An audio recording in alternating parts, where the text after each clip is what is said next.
ओम श्री गुरुवे नमः। रहस्यमयी ज्ञानगंज की अद्भुत यात्रा के वृत्तांत का 10वां अध्याय। रहस्यमयी ज्ञानगंज की अद्भुत यात्रा के वृत्तांत के 10वें अध्याय में इस विषय पर चर्चा की जाएगी कि ज्ञानगंज में मृत्यु क्यों नहीं होती। गुरुदेव कहते हैं, ज्ञानगंज में मृत्यु नहीं होने के कई कारण हैं। पहला कारण, ज्ञानगंज में साधकों को भूख प्यास नहीं लगती, इसीलिए ज्ञानगंज में कोई भी साधक न ही भोजन करते हैं, न जल पीते हैं, न शौच जाते हैं, न ही मलमूत्र त्याग करते हैं। यहाँ अत्यधिक ठंड पड़ने के कारण शरीर की उपापचय क्रिया अत्यधिक मंद पड़ जाती है। इसके साथ ही साधकों की साधना के प्रभाव से साधकों में असीमित ऊर्जा उत्पन्न होती है, जो उस साधक को जीवित रखती है। गुरुदेव कहते हैं, इसे बहुत ही सरल से उदाहरण से स्पष्ट किया जा सकता है। केदारनाथ अथवा अमरनाथ की यात्रा करने वाले यात्रियों से पूछिए। अमरनाथ की यात्रा संपन्न होने से पहले ही कई यात्री खाना पीना छोड़ देते हैं, क्योंकि अत्यधिक ठंड में उन्हें भूख ही नहीं लगती। लेकिन वे ऊर्जावान रहते हैं और उस ऊर्जा के कारण अपनी यात्रा को पूरा कर लेते हैं। यह सर्वविदित है। अत्यधिक ठंड में न केवल मृत प्राणी संरक्षित रहता है, बल्कि जीवित व्यक्ति भी संरक्षित रहते हैं। साधना के पथ में ऐसे कई उपाय हैं कि आप ठंडे प्रदेशों में ही नहीं, गर्म प्रदेशों में भी रहकर अपनी भूख और अपनी प्यास से निवृत्ति कर लेते हैं। इसके बावजूद अत्यधिक ऊर्जावान रहते हैं। ज्ञानगंज में साधक उन्हीं उपायों को अपनाते हैं।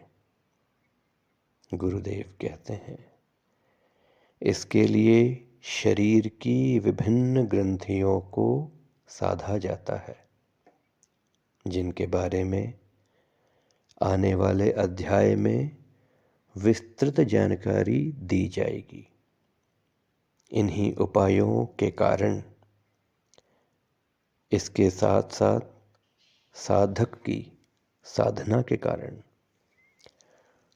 उसके शरीर की उपापचय की प्रक्रिया अत्यधिक मंद पड़ जाती है और साधक ज्ञानगंज में कई वर्षों तक जीवित रहते हैं, या यह कहें उनकी मृत्यु ही नहीं होती। इसकी एक वजह और ये है कि ज्ञानगंज में समय भी ठहर जाता है, इसीलिए उस जगत को टाइमलेस कहा जाता है।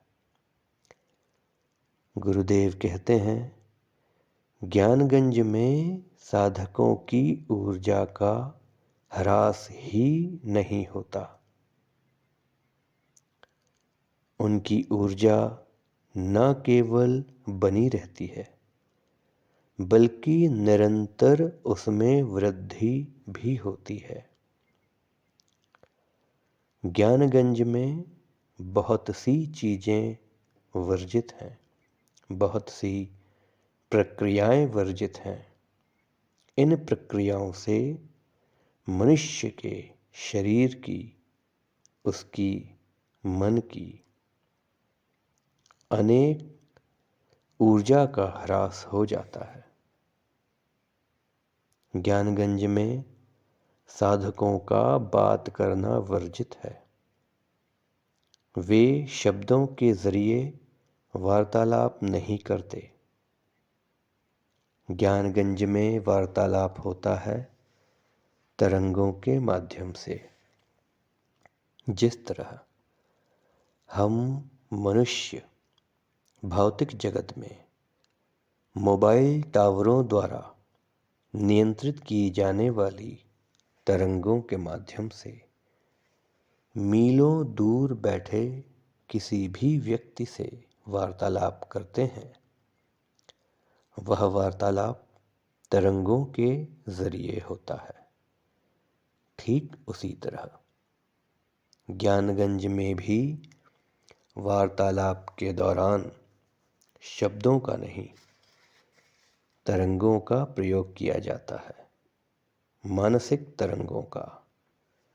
वहाँ शब्द उत्पन्न करने की मनाही है, क्योंकि शब्द अक्षर वे क्षय नहीं होते, उनका विचरण होता है ध्वनि के रूप में। इसके अलावा ज्ञानगंज में साधक अत्यंत अल्प मात्रा में श्वास लेते हैं।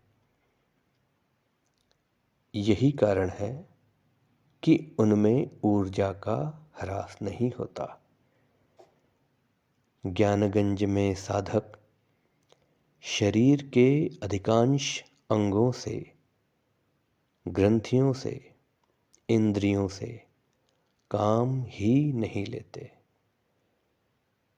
इसके बजाय शरीर की समस्त इंद्रियों और ग्रंथियों को एक ही स्थान पर केंद्रित कर दिया जाता है, और वह है ध्यान साधना, जिससे साधक को असीमित ऊर्जा प्राप्त होती है। इतनी अधिक ऊर्जा कि साधक तरंग की गति से ब्रह्मांड में भी भ्रमण कर सकते हैं, एक रॉकेट की तरह। लेकिन यह प्रत्येक साधक के द्वारा संभव नहीं। ज्ञानगंज के अधिकांश साधक वायुगामी होते हैं। वे वायु से विचरण करते हैं। वे हवा में एक स्थान से दूसरे स्थान में भ्रमण करते हैं। साधक की साधना के स्तर पर ही यह सब निर्भर करता है।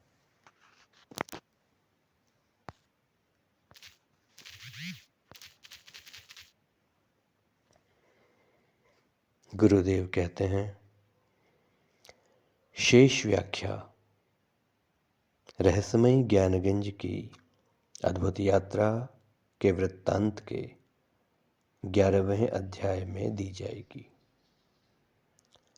ओम श्री गुरुवे नमः।